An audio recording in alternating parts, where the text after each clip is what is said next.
गोर लगै छी हे माँ बहिन से के हमारा चैनल पर स्वागत हवे। हम मिथिलावासी छठ गीत सुनावे छी। निक लागे हमरा चैनल पर सब्सक्राइब कर दी, वीडियो पर लाइक कर दी, आगे बढ़ के मौका दी। कथी के रानैया रे माला कथी करुआ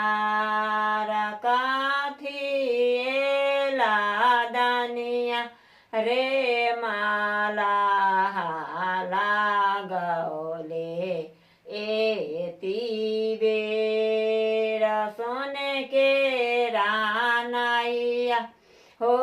दीनानाथ रूपे के करुआ पाना फूल लादनिया हो दीनानाथ लगौली एती बेर पाना फूल लादनिया हो दीनानाथ लगौली एती बेर कथी के रानैया रे माला कथिए करुआ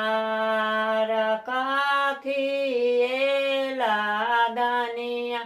रे माला लागौले एती बेर सोने के नैया हो दीनानाथ रूपे करुआ केला बाला दनिया दीनानाथ लगौली एती रने मुआला दैते हो दीनानाथ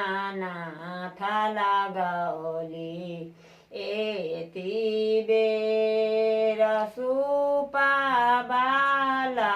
दैते हो दीनानाथ लगौली एती बेर हाली उली खेबही रे माला आरग केरा बेर बीताले जे जाई छै रे माला आरग केरा बेर सबे पावनैति रे माला आरग ले